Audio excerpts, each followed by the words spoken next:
everyone, and welcome to today's discussion on some of the myths and best practices for marketing in the federal sector. This is one of the most misunderstood areas of federal business development, in my opinion.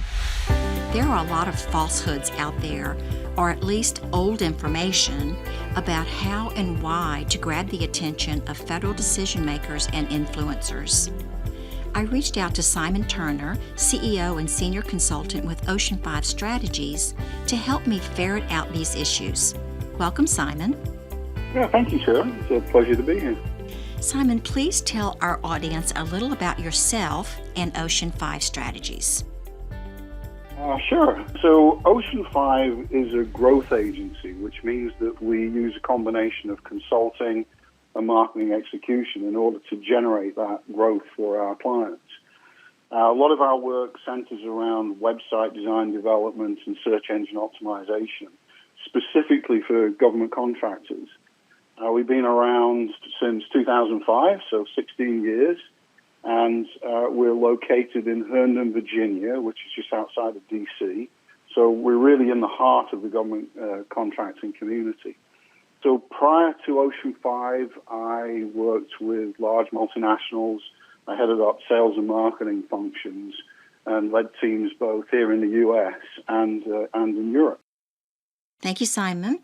Let's begin with a few definitions, because I find that many people don't distinguish between marketing and business development. How would you clarify those terms? So, yeah, it's a great question, and we do see those terms used interchangeably. It's not unusual when we start working with a company that we have to get sales, business development, marketing all in the same room and define some of these terms just so that we get people speaking the same language within the company itself. Simplistically speaking, though, business development closes deals while marketing generates qualified leads and opportunities. And in terms of what people do on a day-to-day basis, so business development tend to be in front of prospects. They're working with contracting officers while marketing is increasingly about leveraging online tools.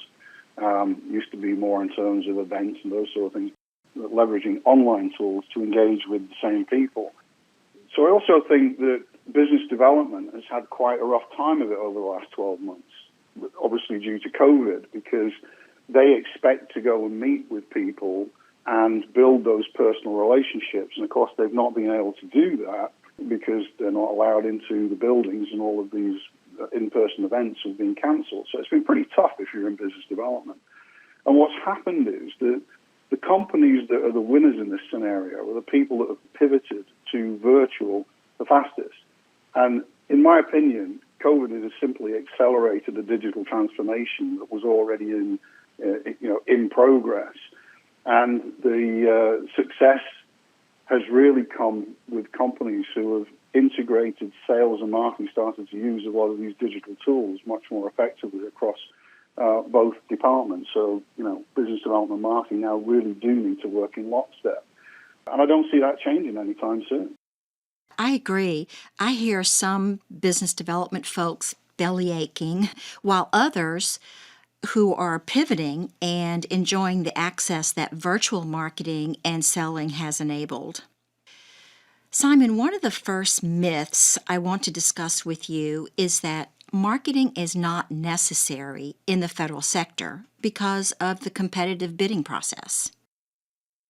Yeah, I hear that a lot, and it kind of makes me smile.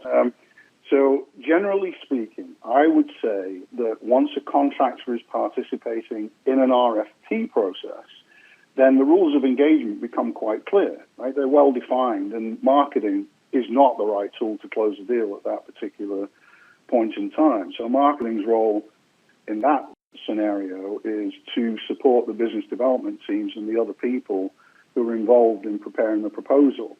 So marketing's real role is actually much earlier in the buyer's journey.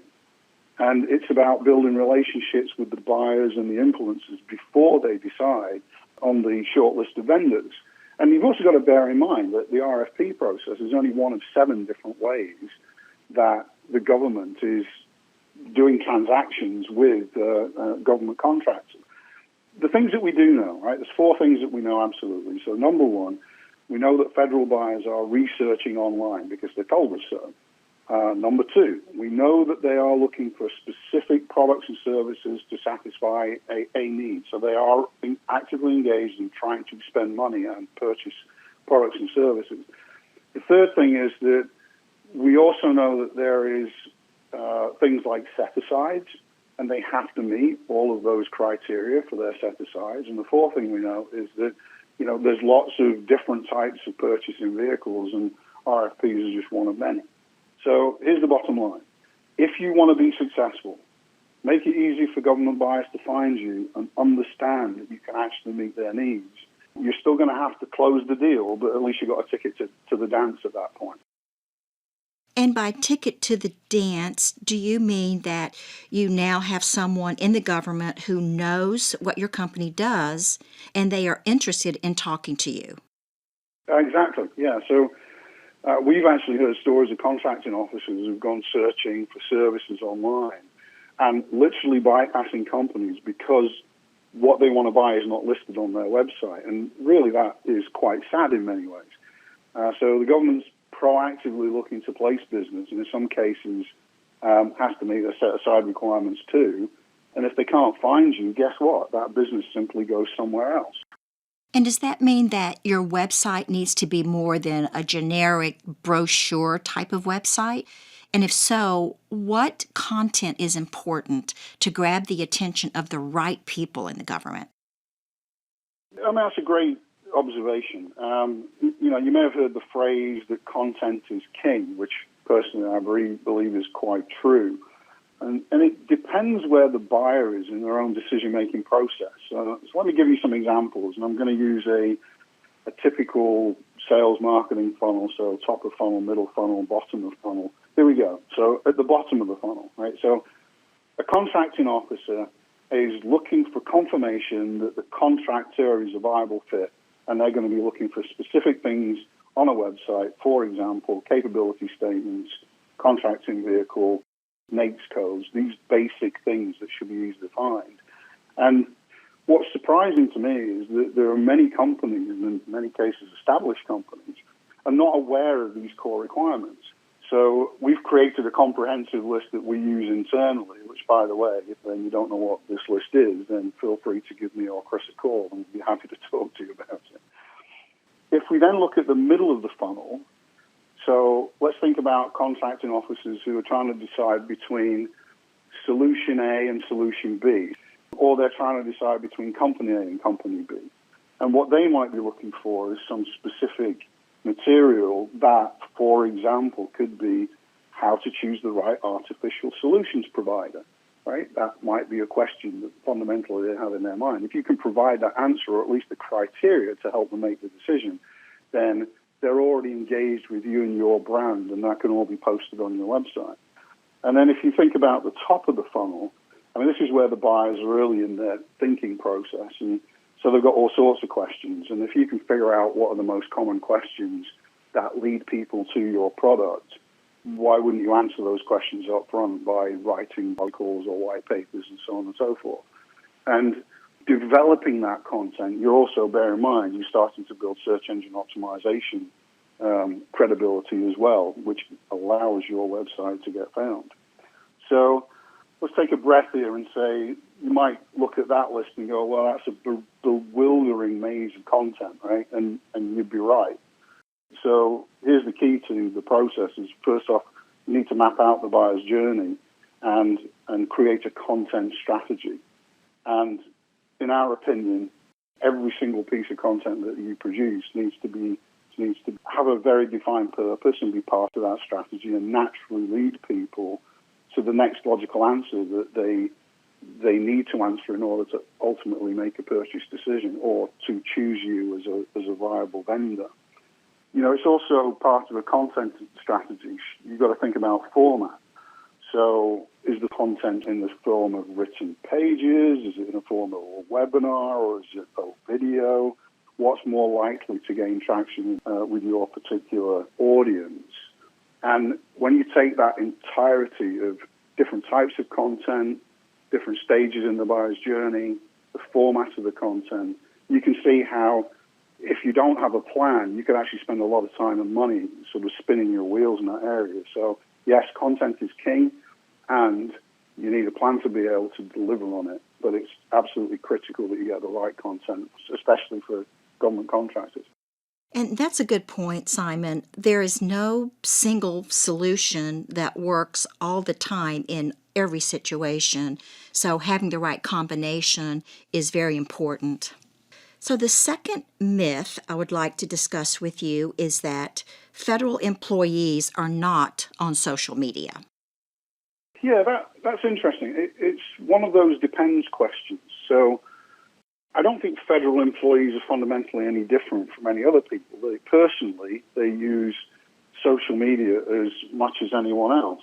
There are statistics out there. So our good friends at Market Connections do run surveys with the federal government agencies. And so I've got some of their statistics here that sort of throw some light on this. And so here we go. The top 4 reasons that government employees are using social media. Number 1, stay in touch with friends and family. Sounds familiar, right? So 73% of respondents said stay in touch with friends and family.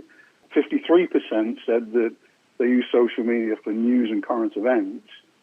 41% said networking for work-related purposes. So that's kind of where we now start getting interested, right? Networking for work-related purposes. And then fourth, 30% said that they use social media for researching and finding products, services, and companies. That doesn't necessarily define what type of products, services, and companies. I think from a business perspective, LinkedIn is by far the most widely used platform for government employees and government contractors for business purposes.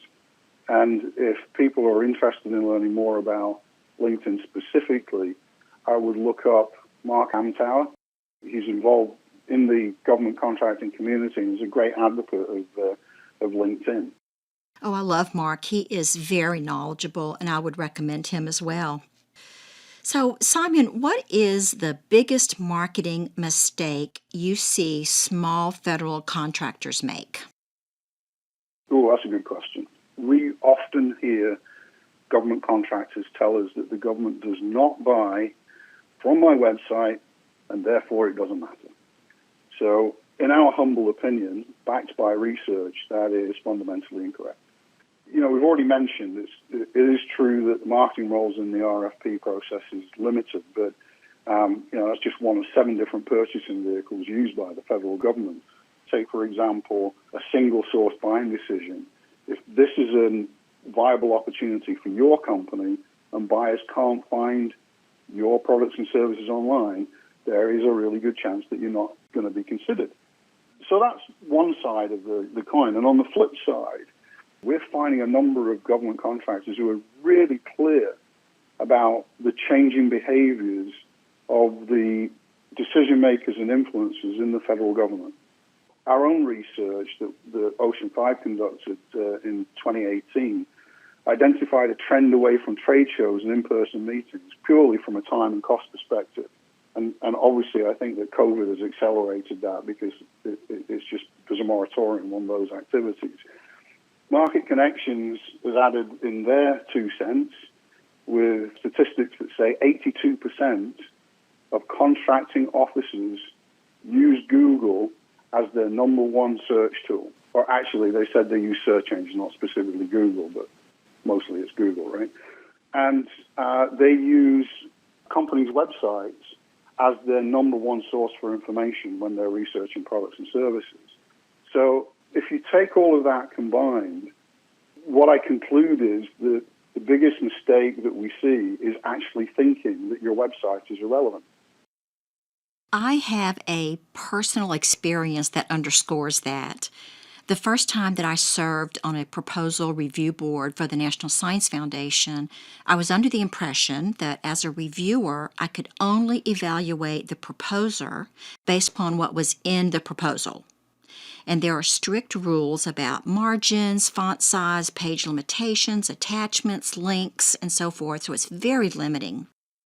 But I was shocked when all the interviewers came together in a room to discuss their evaluations of the proposals that they pulled out their laptops and started Googling the companies and the principals. So they looked at their website, social media, LinkedIn, etc.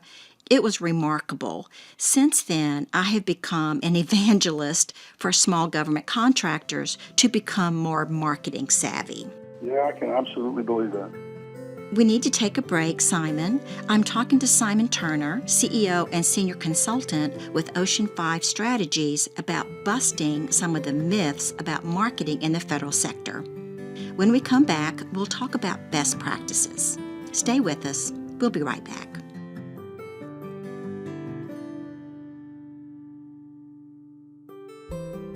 Your host and the creator of this Growth Masters Federal presentation is Shirley Collier, President and founder of Scale to Market. Scale to Market helps businesses think, plan, collaborate, and build market value by developing and executing customized, data-driven business development playbooks, building efficient information systems, and creating high-performing BD teams. Utilizing the proprietary Davy Business Development Growth Framework, Scale to Market partners with business owners and executives to increase their company's value by achieving profitable and sustainable growth in the federal marketplace. Email Shirley at scollier@scaletomarket.com to learn more about the Davy Growth Framework and how it can be instrumental in helping grow your federal contracting business. We return now to Shirley's conversation with Simon Turner, CEO and a principal consultant with Ocean 5 Strategies, as they discuss the truths and myths in marketing strategies and practices in the federal sector.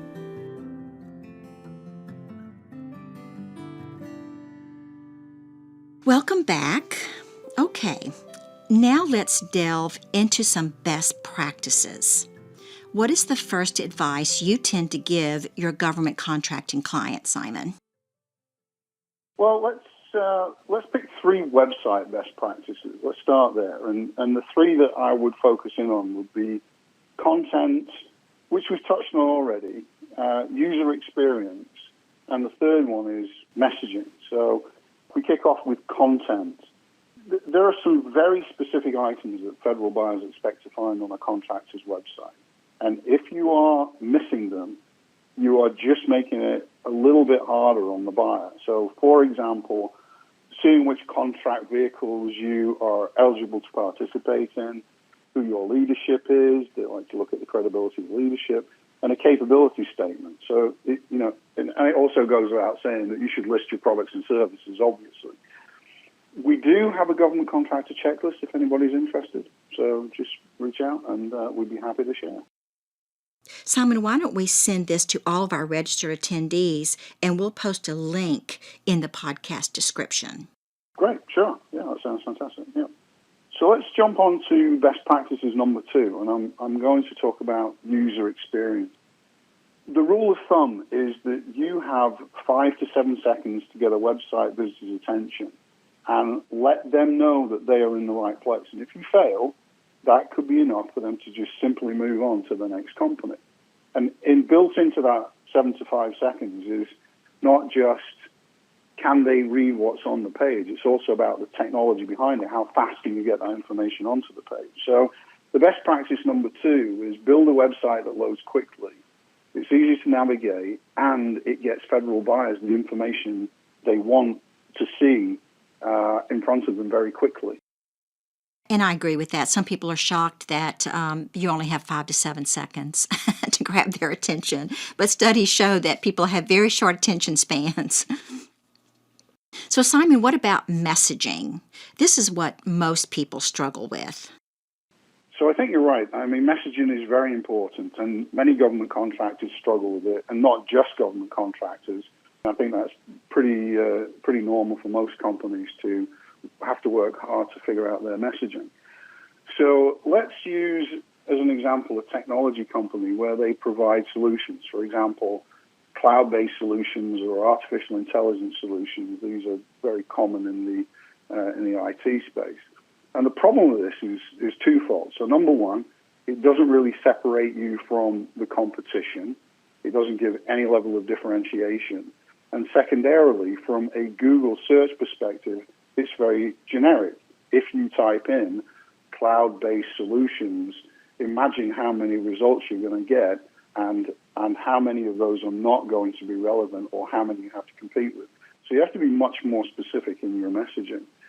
And so, if I summarize the best practices for government contractors specifically, it breaks down to this. So number one, make sure that you've got all the basic information that the buyers expect to find. Number two, build a site that's easy to navigate very quickly. And three, get the messaging right. And a point there, if anybody's unclear or unsure about the current status of their website, reach out to us. We will absolutely do a free website assessment for you and give you some feedback on where your website stands on these three criteria. I talk to my clients a lot about differentiation. If you are not better than the competition, why would anyone give you a contract? Many times when I ask them what makes them different, they talk about their emphasis on customer service or quality or that they're easy to work with. There's nothing wrong with these, but they're not necessarily differentiators. A differentiator is specialized knowledge, a unique approach, methodology, experience, or in some cases, intellectual property. And most established companies have something. How do you help companies emphasize these unique value drivers to get their message across to the right people? So you're absolutely right. Differentiation is critical, and I consider that to be, a core part of messaging. And it's a common thread that has to flow through all of your conversations, but you have to get down to that essential differentiator, and then you can use that repeatedly. It's also kind of hard to figure out, especially if you are very close to your own company, and sometimes it's hard to see the wood for the trees, right? Now, we do provide messaging workshops, and the goal there is to help our clients narrow the focus for their messaging down to the most important products and services and to the most important target audience for those products and services. And from there, we help them build a series of core messages that does two things. Number one is demonstrate how they add value to the buyer, and secondarily, shows how they are different from their competitors. And there's a twist here, is that value and differentiation are rarely about one single thing. There are no silver bullets. It's not like you're going to come up with one sentence, though, and there we go, we're different. It's more likely to be a combination of more than one thing. And so you might have heard this term, the three uniques. And it's a way of taking three things, each one of them your competitors may be able to claim, but in combination, it's something that your company has that's very special. If I give you an example, and I'm going to use Ocean 5 as an example. So we specialize in websites and search engine optimization, as one. Number two is we focus on government contractors. And number three, we have developed our own process called SWIM, and that stands for Strategy with Implementation and Measurement. And so if you take all of those three things in combination, it's going to be fairly difficult for another competitor to go, oh, yeah, we do all of those three things in combination in the same way that we do. And so when we work through our messaging workshops, we're trying to identify those things, those three uniques that the government contractor has that can differentiate them, and then we can articulate it through all the messaging that we do. That's an excellent approach, Simon. A question I get quite often is, how much of my annual budget should I spend on marketing? True. That's a good question. It's one that I think is really misunderstood. We often find that companies think of marketing only as an expense rather than an investment that they're making, and therefore should be expecting return on investment, just like any other investment that you make in a company in that regard. So here are the general rules of thumb. For established businesses, you would expect to spend between 5 to 10% of top-line revenue as your marketing budget.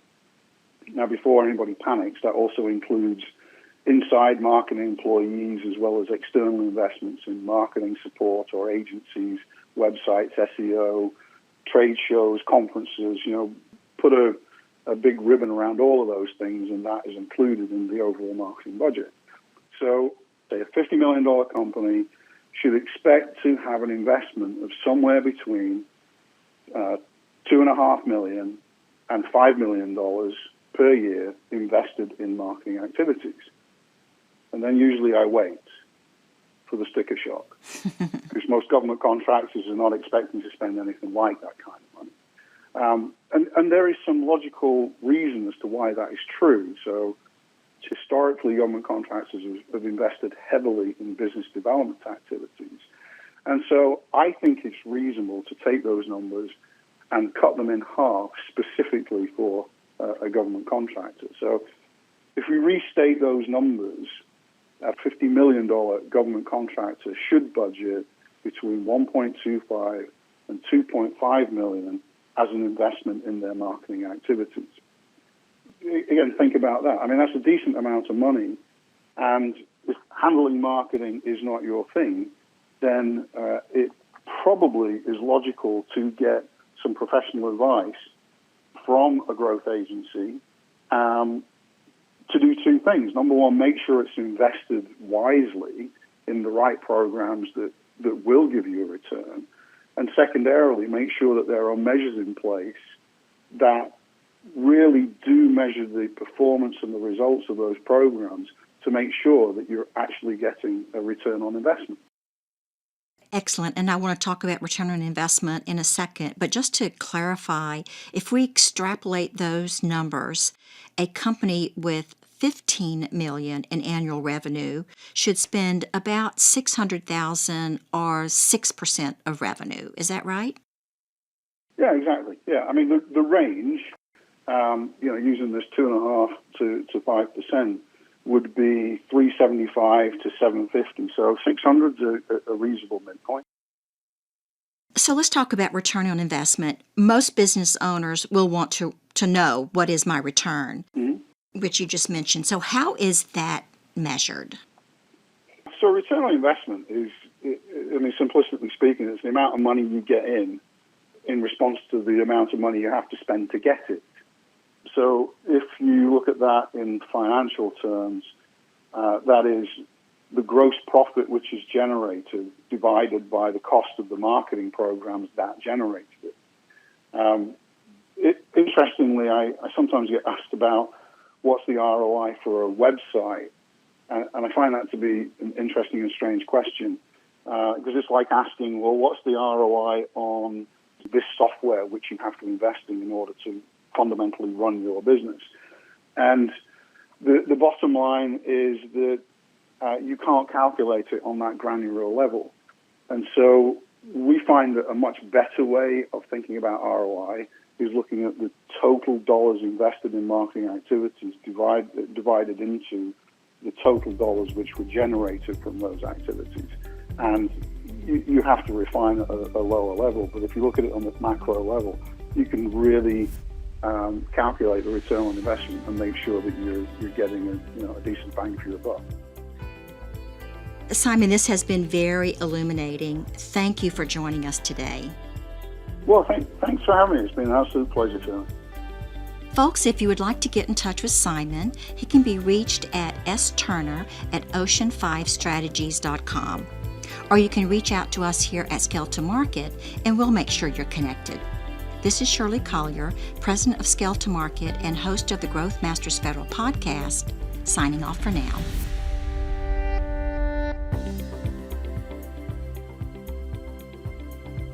As we close, I want to thank you for joining us today and encourage you to connect with me on LinkedIn and visit our website, that's scaletomarket.com with the number 2 in the middle, where you will find our library of podcasts, webcasts, white papers, my blog, and other links and resources. While there, please leave us a comment or suggestion so we can stay focused on what's important to you. We'll see you next time.